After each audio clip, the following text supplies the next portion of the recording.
everybody. What's My up? name is Chris. My name is James. And we are the Brothers Talk About, and today we are talking about Stranger Things Season 4, Volume 1. Numero uno. We have a lot to discuss and talk about. This was a hyped up 3-year-long wait of a season, and there's so much that we're going to discuss with you guys today. We got a lot to talk about, so we're just going to get this thing moving right off the bat. Okay, so I got a lot of notes here. We're going to cover the notes and just go through and talk about our topics. So, rolling through. The first thing I had written down here was how little hype I was kind of feeling like the weeks leading up to the season. It was very odd. I feel like it was like the advertisement and there wasn't much advertising going on. There was some promotions I was seeing in stores, but that's really about it.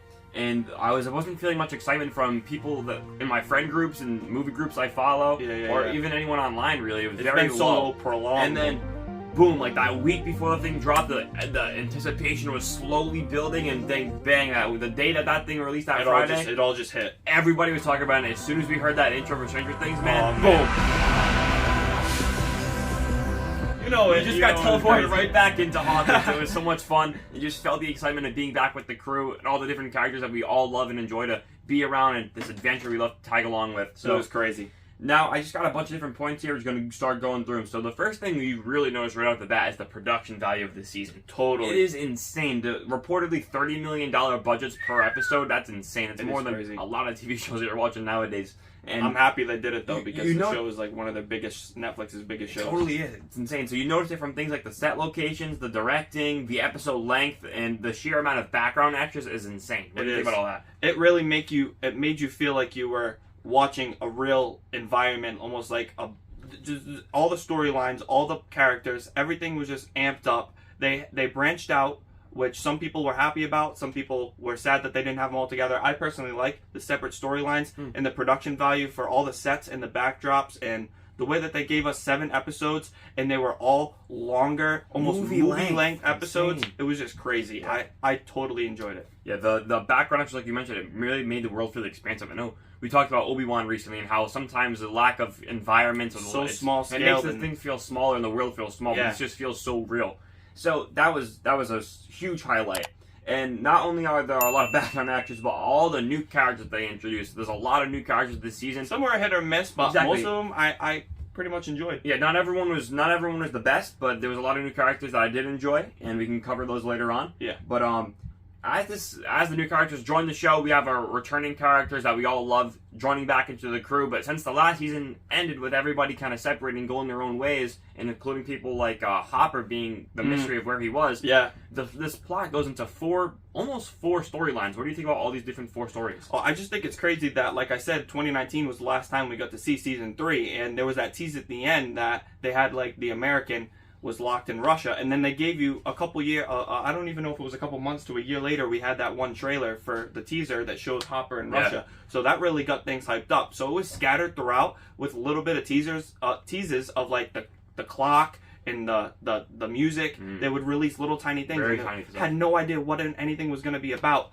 And then it started out with the 4 basically plot lines with Elle and Will in California, and then you got Joyce, also in California, learning the plot of the Russian storyline. Yeah, with Hopper, who's in Russia, and then they have to travel to Russia. So then they all get branched out, and then you got the main crew in Hawkins, and everything that's happening with Vecna is just craziness. Yeah, it's so much fun. And right off, that's a great segue into our next topic is Vecna, the new villain this season. What an amazing villain! Really cool. The practical effects alone on this guy's insane. The amount of makeup this guy went through, like Jim Carrey, Grinch level craziness. Like there's so much going on in his costume. But the character himself, he definitely brought a new level of horror this season. It's very honestly kind of very striking imagery. Like these people's bones are cracking and their faces and eyes are popping. It was kind of messed up. It was very messed up, but honestly, it added this new level of. I feel like the last season had a lot of more almost a campy feeling, very like classic 80s sci-fi. I mean, they had some pretty grotesque stuff for sure, with the flesh monster. I feel like things were kind of played up a little bit more, not as hard. Like, it didn't feel as scary. Yeah, this definitely has that Freddy Krueger almost very like horror on Elm Street. I've never really loved the classic horror movies like Yeah, that. It's not my I can't forte, speak too much to it. but I mean, I can appreciate the tension and the scariness that it brings up. Yeah. So A lot more mature this season for sure. It's very much growing with the characters as they're aging. The age gap was crazy. I mean, they're playing 15-year-old, 16-year-old characters, even though they're all almost 20-something years old. So that is really you funny. could definitely tell, and it's crazy how the time has passed. But I think they're doing it. They're carrying themselves pretty well. Yeah, so like you said, we got our group in California, we got the 2 different Russian type plots, and then we have our group in Hawkins. And with our new characters in Hawkins, we got a lot of new characters joining in Hawkins. We have Jason and Eddie, the new additions to the crew. They were weird at first, but I obviously everyone I think slowly became to really like Eddie. Yeah. Jason, I kind of want to slap him, but I mean I can understand his motivation at some points, and then at others he just is like kind of a douche. But Yeah, I mean, I feel like he can be definitely very over the top, but I liked how it added that element of like how back in the 80s everyone was very tense about D&D and how like the different cults and different things that were going on. Yeah. So that is a very funny and it makes it almost like have that type of real twist. Yeah, like people would be thinking what's going on. Things happening with, even though has nothing to really do with what's going on. It's still fun. I mean, though. you could say it could be, but who knows? Who knows? So then Eddie's really cool addition. He brings us very over the top personality for sure. He's very cartoony. A lot of the characters some of them that they have this season are very like in your face, like almost for like the lack of straight up comedy. They have a lot of these characters that are like built up to be like very charismatic, kind of crazy people. For sure, I know someone like that this season where it was Murray. He was a great Murray this time around. Yeah. So he was really cool. He was really cool. He was very funny and made me laugh a lot. I liked him of the season. The risotto. Man, he's a perfect little housewife. Schmacking, dude. Schmacking. And then Argyle, I feel like he was an okay addition. I didn't know how I felt about it at first. I was like, this guy's kind of just thrown into the spot. I can like his character. There's nothing really to dislike. He's just kind of flat to me. He's just that typical like stoner like. Yeah, I feel like he hasn't had on the left hand side. Like I feel like him driving in that one scene basically sums up his character. Yeah, he hasn't had much to do this volume, so maybe volume 2 they might give him more. He's just there. Yeah, exactly. And then we got the new Russian guy, Enzo. I don't know if that's his official name, but that's kind of his code name that he goes by. I like him. I thought he's interesting. It's weird that it's out of the blue that he just wants to help him. I feel like I wish I had a little bit more of a money to the bread. But I think his actor is really good. The portrayal of his character feels very.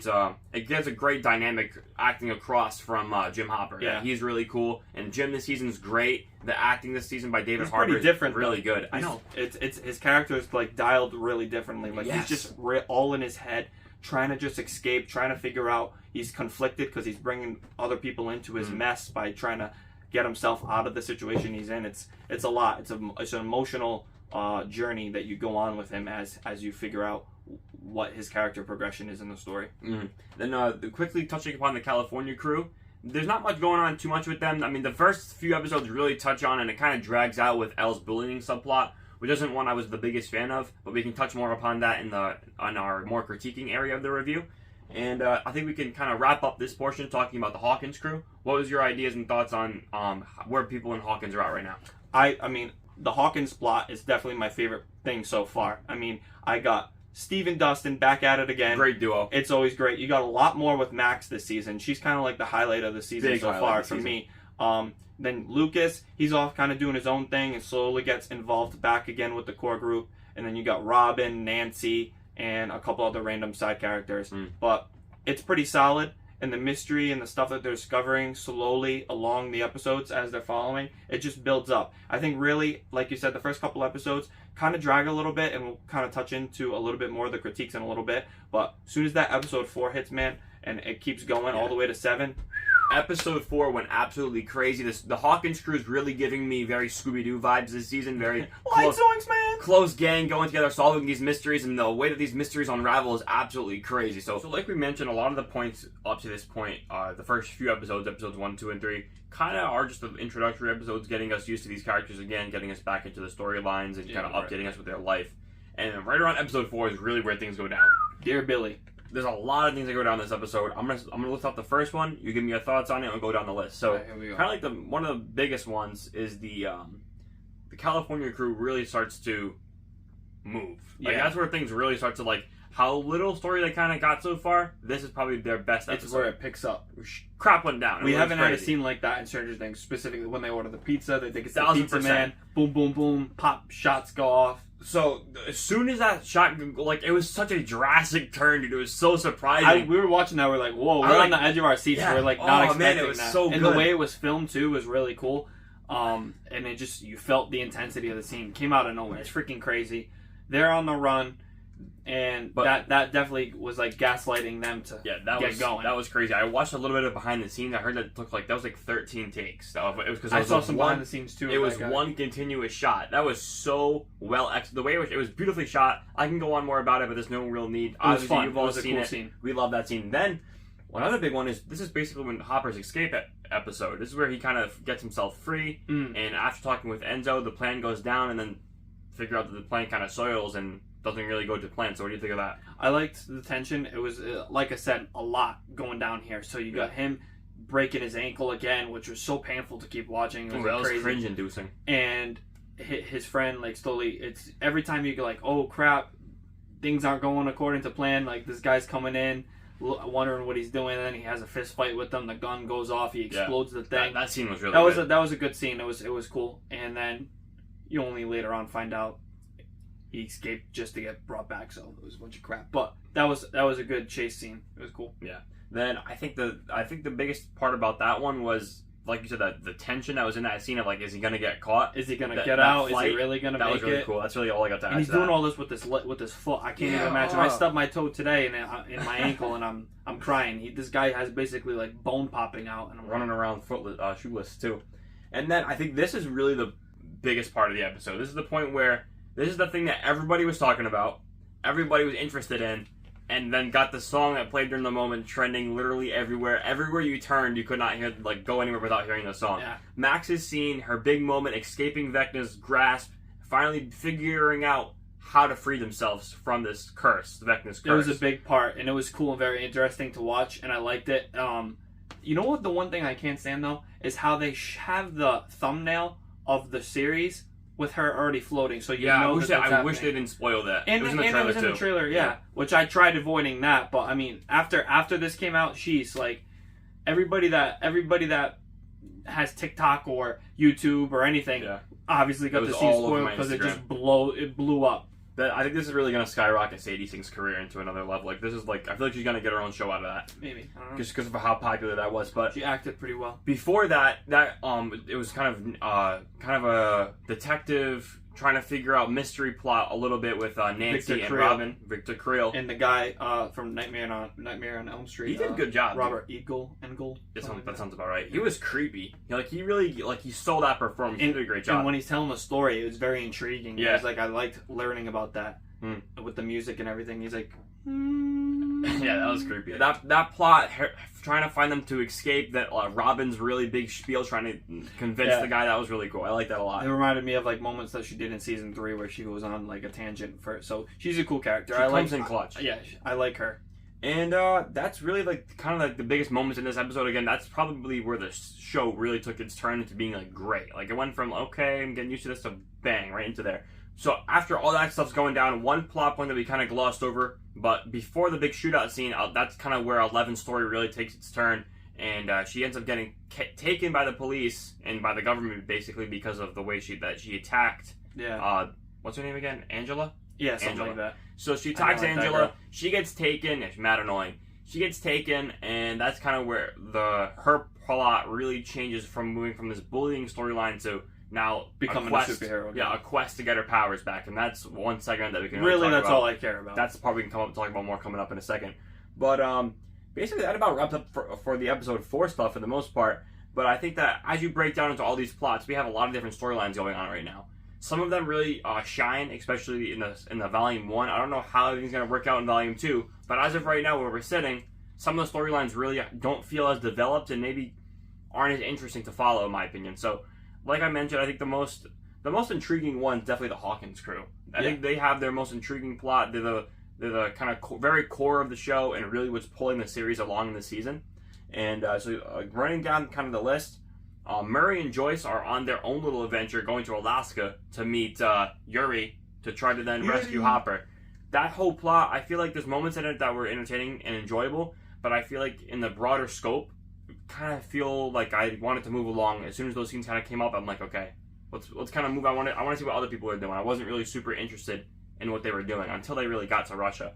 Then you got the California crew on their quest after super secret hero Agent Man helps them. They find the phone number in his phone, the coordinates. They realize that they're going to have to track down Susie. What do you think about the return of Epic Susie? Oh, Epic Susie. Coming in clutch. I thought it was funny with the singing end of Turn Around, Never Ending Story, the last one. I was wondering what they were going to do with her character. I thought it was funny when she's like looking up and she's like thinking like she's like doing, that was funny. That was funny. But her house is mad weird. Like so many weird things going on there. Like a lot of stuff going on. No supervision or anything. Like what?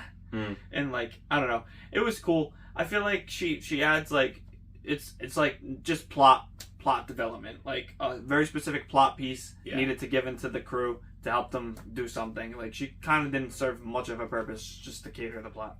Same thing almost in the last season too. I feel like those characters specifically, the California crew at this point, especially with 11 being gone, they're really kind of grasping for straws at this point in the show. Yeah. I feel like Mike really hasn't had much to do since really season 2, season 1.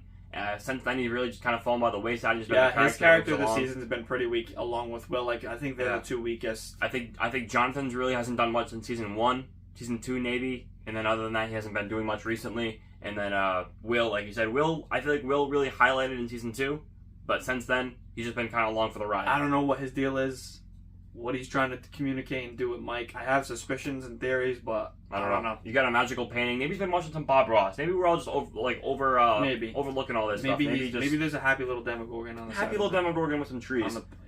And then you got the Russian plot with Hopper. I feel like at this point, episode 5, episode 6, things are really starting to build up in Russia. He ends up, obviously, he gets captured again. Yuri sells them all out. He drugs up Murray and Joyce. Man. So things aren't going well with that plan, but they find a way. He's gonna regret that. Yeah, he doesn't regret that, but they find a way like Drake Bell, and they find a way to save Hopper. And at the point where they're going to enter this Russian, they found their way to get into this Russian base, bro. They were moving with the quickness, trying to figure out a way to save Hopper, and Hopper slowly figuring out. It was a smart idea. He's slowly figuring out how he's gonna have to fight this Demogorgon, and he comes up with that good idea of using the fire. That was smart. What do you think about that? Wicked smart. I mean, I thought it was cool. He clutched. He did like something like "Now You See Me" type stuff, and grabbed the lighter, put it in his pocket, saved it for later. Telling his friends, "You guys are wasting time getting fat over here. This thing's gonna be killing you. You guys are all dead. No one wants to listen." His friend Enzo over here is like, "You crazy American? You gonna be serious, man? What are we doing this?" And I don't know. I thought that scene when they fought him, that was intense. That was pretty freaking That crazy. was intense. I liked that a lot. It was cool. It's like the first time you got to see clearly the Demogorgon, like going from person to person, just slashing them, eating them. He's basically like, they're just training him out for blood, like trying to make him like stay hungry for the hunt. They're making him into like the ultimate weapon that like people can't really easily kill. This thing's crazy. The Demogorgons are absolutely crazy. But I think that kind of you can sum up all those kind of plots and all their kind of different. We basically did it for those plots, and I think the biggest one we got to move on to is the Hawkins crew. Yeah, you got the people like thinking that Eddie really killed all these people. Yeah, so with Jason so many deaths. Jason convinces the talent they now have to hunt down Eddie and also hunt down the rest of the guys Hellfire going around Club. like wanted to break people's fingers. Bro, like, people are in attacking danger. his bandmates. That one like chubby kid that keeps looking with all the facial expressions. He's kind of funny. He's funny. And then you got the random bandmates, the Hellfire crew. Erica, she just don't know what's going on. She's all sassy and has an attitude. She looks like she's like 5 years older than she was from the last season, when she's only supposed to be a year older. Same thing with all of them, but like specifically with her, it makes me laugh. Yeah, she's playing like a 10-year-old, and she looks like 14, 15. Yeah, something like that. But there's just a lot going on. There is a lot going on. So basically, kind of if you want to touch upon it, they figure out that these the portals that are all these dead bodies. After figuring out, like they visit the Creel house. Yep. They visit the Creel house. Which is interesting. They figure with more. The lights. Yeah, they figure more about all the lights and the connections and the Upsidedown with this house. Learning more about Victor Creel and the story behind that, and then they slowly start to learn more. As we learn more, and then they kind of left in the dark after they figure out, okay, they got to go help Eddie out now. So they kind of drop the whole Victor Creel stuff and go right into help saving Eddie, because Eddie is now wanted again because someone else died. Patrick from the basketball team, one of Lucas's friends, my boy got like snot crackle pop, like it's crazy. wrecked. It's just like full-on exorcism. These people so in the crazy. sky, their eyes. Yeah, I would not want to die like that. Yeah, that's really I'm rough. trying to make sure I'm not seeing any clocks around anytime soon. I keep hearing like alarms going off. I'm like, gotta watch out, those grandfather clocks will get you. But the way that they kind of move along with this Eddie story, it does kind of feel over the top. How like everybody's really after him, but like how quickly they kind of figure that he's the killer, even though he's they've seen all these different things. But then Jason witnesses he's at the area of Eddie on the water, and that's where Patrick dies. So he's even more convinced that this guy's using witchcraft to kill his friends. yeah. So he's really out for blood this time around. And the Hawkins kids, half of the group, they separate into two little groups. They go out into the water, and that's where they kind of find this new portal, and they figure out that where each dead body is, a new portal to the Upside Down kind of opens up, kind of cracks. So you got the what's referred to as the water gate is what they enter, and yeah, that's where my guy Steve Harrington just gets jumps right in. wrecked. Finally uses them swimming skills and goes in and get to see his furry chest. Goes into the water.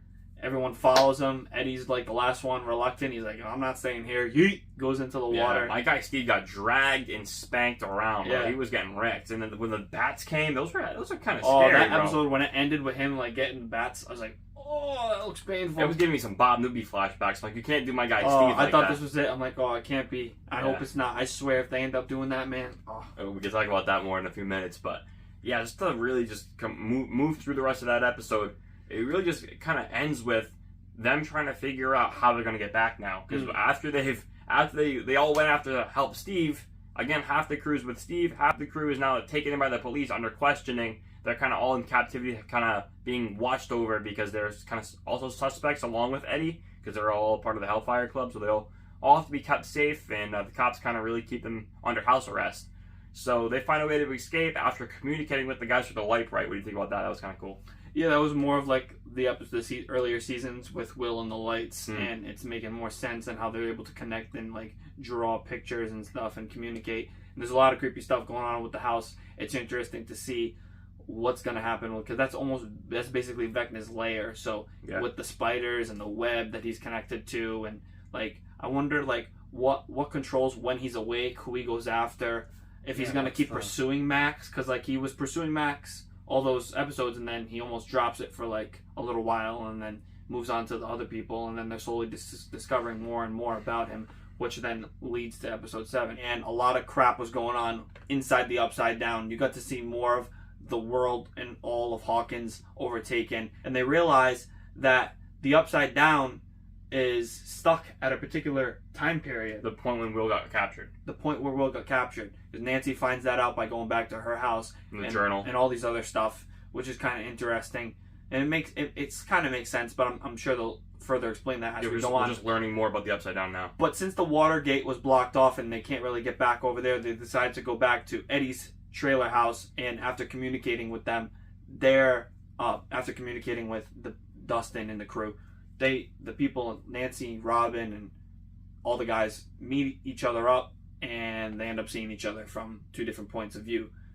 They're looking at each other from the Upside Down through the portal. So, what did you think of that part? Yeah, that was cool. I liked just more of exploring the Upside Down, learning more, because obviously it's been very, very minimal tease. We got some information throughout the season, but this is the most that we're getting a lot of information. I'm intrigued to learn more, and that has a lot to do with the next plot line we're going to kind of gloss over, cover up, and but yeah, the way that they this crew's story really ends on a cliffhanger for Volume 1. Right there. It ends off with half of the crew that were stuck in the Upside Down making it back to the right side up, and the rest, Steve and Nancy, both kind of being stuck after Nancy gets taken into this kind of weird dimension where she is then being kind of taken back to the Creel house that's in the Upside Down where Max was, but now it's Nancy. She's stuck with Vecna. Vecna's like messing with her. So I don't know where that's going to lead off to. We can cover that quickly in the predictions part coming up, so stay tuned for that. But we're going to blast right to 11. This is the point where 11's story is really picking up at this point. Episode 7, 11's story goes absolutely crazy. So obviously, as you all know, you've all watched it, we're learning more about how this guy, we don't really know much about him. He's helping 11. Is he not? We end up figuring out that he's actually 1, and he's kind of freaking crazy. He is. So that scene when he was blasting through the Hawkins lab, killing all the other numbers and taking them all out. What did you think of that? That was pretty crazy. I mean, I was interested with her, like, slowly learning these memories, and it was like really building it up, because it kept showing the same scenes all over and over again, and it really took her willingness to want to revisit those, because she buried a lot of that, which was crazy.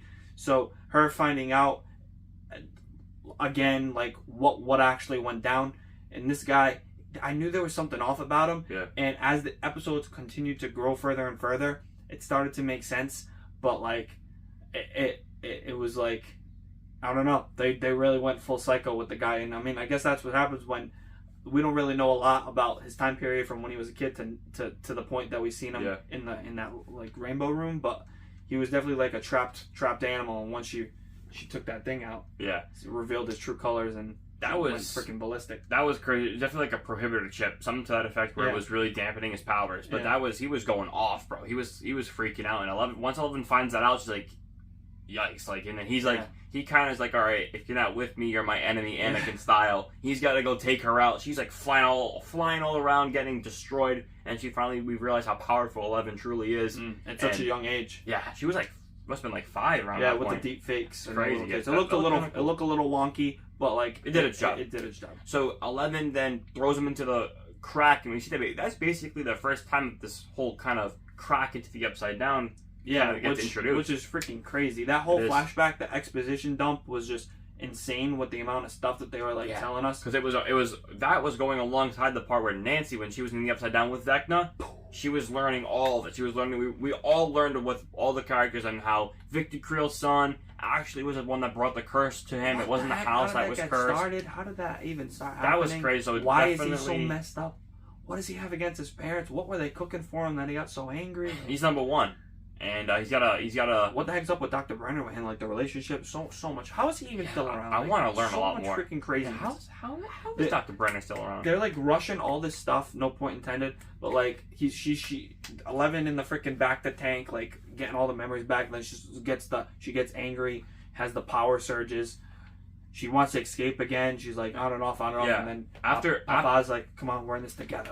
We're gonna finish this." Yeah. So after she takes out. After she gets the memory back that she has taken out number 1 before, we see this really intense kind of scene of him getting sent into the Upside Down, his skin burning up once again, Anakin style, and turning into Vecna. What do you think about that? Kind of just a quick thoughts on the reveal of Vecna. I like I said, I saw it coming, but it was still amazing. I thought that this guy was like, when it kept pointing back with the story, when they're talking about the little kid and they're talking about him, I'm like, this has to be Vecna, especially with the spiders and the connection to the powers, and I'm like, boom, it makes perfect sense. And I'm just like, wow, that's just insane. But like you said, how it goes to show you the amount of strength and power that 11 had, and just, it's so interesting, and like, what was the cause and reaction that made his body go up against the wall and make that first split? That's from season 1. There are a lot of questions still left to be answered, but we have got a lot of information. It's a battle between new and old, trying to figure out what is going to be completely connected with this story, what's going on with Nancy, what's going on with 11. Is she officially back to kind of ground zero? Is she back to having all of her powers back? What's going on with the agency? What's going on with Brenner? What's going on with Vecna? What's going on with freaking the people now that they got the code? Is Hopper gonna escape? Is he gonna live? We're gonna go through some quick predictions on things that we have. I'm gonna run through some quick ideas. And let's start talking about maybe some of the deaths that might happen. So we're going to start maybe with the first thing. What are some of your predictions? Kind of just some quick one-sentence thoughts. They better not kill off Steve, man. I'm going to go first with or Dustin. With Nancy. I'll quickly touch on that. I don't think... What's her name? Nancy. What's her name? Miss Nancy. I'm Miss Nancy, okay? I am Miss Nancy. No, say it like Jonathan when you're looking for her. Nancy! Nancy! Basically, I think she's gonna make it out alive. I don't think we gotta worry about Nancy too much. I'm trying to stay away from the stupid little trailers, but you obviously see she seemed to so far. Yeah. All right. I stood away completely from trailers. I feel like I've not seen anything. The only shot I've seen so far is my boy Eddie slashing. Oh, you know what's gonna happen in the finale. Yeah. Oh, if they kill off Eddie, man. Oh. You had a good thing today. You were saying. Yeah, I got more. I got more to cover. Okay, so I think Nancy's safe. All right, then I'm gonna move on to Hopper. Do you think Hopper's gonna actually make it out? You think he dies there? What do you think's going on? Do all of them make it out? For all that redemption to show the twist, it makes sense that at least Hopper makes it out. Maybe something happens to Joyce. Maybe something happens to Murray. Maybe Murray sacrifices himself. I like Murray. I could kind of care less about Joyce, but I feel like it'd be a heartbreaking thing because she's been kind of like that one that believed in everything from the very beginning and was passionate about finding her boy and everything. So that would be heartbreaking. I don't know. I don't think they were gonna kill him off. I think they might make it back to Hawkins somehow. Okay, you think that? I'm gonna go on the limb and I'm gonna say maybe they're stuck in there till next season. Who knows? I don't know how crazy they're gonna be. I'm gonna go off the limb. I'm gonna say Murray dies. I'm gonna say that Murray. That's one prediction. I think Murray's going to die there. I think Yuri dies, but I don't know about Murray. Yeah, I think Yuri's already dead at this point, but I think that Murray's going to die there in Russia. But the other two guys, Joyce and Hopper, I think they might make it out. So then we can kind of move right on over to... To be honest, I kind of don't really care about that. I'm just worried about Steve and the main crew. We'll move right to that one. Do you think... Who do you think's dying? People are dying this season. Alright, if Will dies, it would be a big deal, but honestly, he's kind of being useless at this point. I think everybody in California is safe. Maybe, maybe not. They could end up coming in, interfering. I mean, they got what they needed. They could get shot. You know, something could happen. That's true, they could get shot. I don't know. They could get... Vecna could go and start doing crap to them, even though because they were all part of it from the beginning. Yep, that's true. That's true. Something could happen. If any of them were to die, I'm not sure what would happen. Maybe Jonathan, maybe something like that. But Jonathan will go turn on, man. If Lucas dies, I feel like I heard a small. This is like a speculation. So if you don't want to hear something like this, then fast forward, and I'll try to tippy toe around it for you. But there was supposedly some type of scene that was shot that I heard that Lucas... Oh, did you hear anything? I have not. Alright, I'm not going to say it. There was something that was talked about with Lucas that made it sound like possibly something might happen to him. So, I don't know. My biggest culprit, my biggest suspect for the kill-off list are the three right here. I think Eddie's the most obvious kill-off. He would make the most sense. Oh, man. Because he's just built up his character. He's just starting to get likable. That's a common Stranger Things trope at this point. You should say what you thought. So, yeah, my kind of quick theory, again, I have stayed away from every trailer. The only things I have seen is the one thumbnail of Eddie slashing, which I'm looking forward to. But I think that Eddie is going to end up dying by very similar to the way that Billy died in the sacrifice play. I think that, so he's going to be holding back Vecna with the music. Obviously, Vecna has this thing with music. So he's going to be holding Vecna back with the music. I think he's going to be playing separate ways because you know how that was playing. He's going to be playing something dope. It's going to be separate ways because in the first trailer for Stranger Things, you hear the... It would be cool. That'd be really good. And that's probably one of my favorite rock songs. So if he played that, that'd be so sick. So if he ends up playing separate ways to hold off them, I think what's going to end up happening is very similar to how Billy died holding back the big monster from 11. That's how Eddie will end up dying to help other people escape. So basically at this point, Eddie's name is very in the mud. He's going to have a hard time trying to figure out how he's going to get out of this. Yeah, there's so many times in earlier seasons where they're able to cover things up with the Demodogs, with the lab, with everything. I don't know how you cover this up. There's paranormal activity type stuff. Everybody in Town of Hawkins basically convinced that this kid is witchcraft killing people. Murderers. Unless they blame it on the Russians or someone different. I don't see nobody you can blame this time around, so I think my boy Eddie's going to be too deep. My guy's not going to be able to make it out of this. So you think he's going to play the song? I think he's going to be playing the song, holding Vecna back for just long enough for our boys, our main crew to escape, and then bang, bang, bang, he's going to get stabbed with the vines, and my guy Eddie's dead. That would suck. That's my biggest thing. I think then the two other ones, I just got a little bit kind of quick things to talk about. The most heartbreaking two would be Steve or Dustin. I think Dustin... If you kill Dustin, I could see Steve being tragically heartbroken that he's the babysitter, he's the one responsible, so he'll be totally crushed. And kind of the reverse of that, same thing with Steve. If Steve dies, man, that would suck. Same thing with Dustin. I think the entire fan base would be in an uproar. I feel like the fan favorites. Yeah, they are the fan favorites. They're carrying the show. I heard I think people on the show said if they did that, they would leave. I know there's been a lot of talk with like people crying and saying how emotional. I know the cast said that the finale will be... I heard the directors, and Gaten Matarazzo and a couple other people say that people's jaws are going to be on the ground and they're going to be silent for a long period of time, trying to comprehend what the heck they just watched. If they kill off my guy Dustin and Steve, that means for me to believe that it's going to be sad, a major cliffhanger, and just it's going to wreck with our emotions. Because if we're going to be silent with our mouths dropped, I don't know if I'm ready for this. All right, who are you thinking? What are your culprits for the kill-offs? So, like I said, I kind of mentioned it before, but I don't think they're gonna kill off Max. I can't see them really doing Nancy. Steve's the possibility. I can't see Dustin. I can't see really any of the new characters, to be honest. I mean, maybe Jason somehow, or some other random side character, or maybe Ted. You know, Ted could die. He would be an easy kill off that I wouldn't mind. But I mean, I can't see them obviously being ballsy enough to kill 11, because I mean, she's half the. I think what's saving anyone without season, 11? Yeah, I think that's a big next season. I mean, what's her Indian sister number 8's gonna come in and help them or something? Like, I don't know what they're doing with that plot. She survived the Vecna killing massacre, which wasn't even there. Yeah, that's good. I don't know, dude. I know you. What the heck is up with Dr. Brenner though? Like, how did he survive? Is he Dr. Brenner? He's a bad guy. Yeah, one quick theory I had, and I don't know how much it really adds up when you think about it, but there's always a way to rewrite stories. You can make people become smarter, but my quick theory is, you know how the Mind Flayer controlled Will in season 2? What if Billy.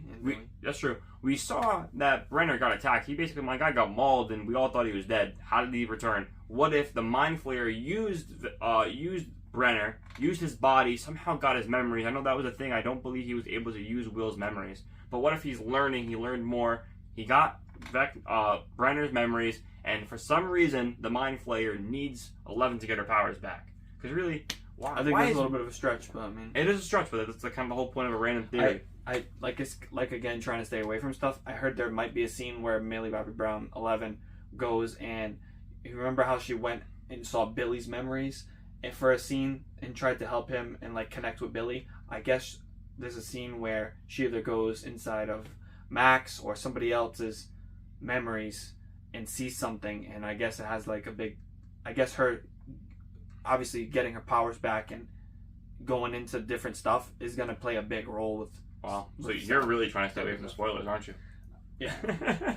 I heard that, but you're in a lot. I retain stuff when I hear it. I mean, yeah. I used to work at a place where everyone talks about it, so. That's but funny. I actually read that and saw that quickly online. That's funny. Yeah, I'm trying to stick away from mostly everything. I hate spoilers. It's mild enough, I feel like. That's not too bad, but you know, some people don't like to know. It's in the trailers and stuff. Okay, we've talked for a long time. So if you guys have made it this far in the video, I don't know if there's much more to talk about really. It's probably going to be something that I could say.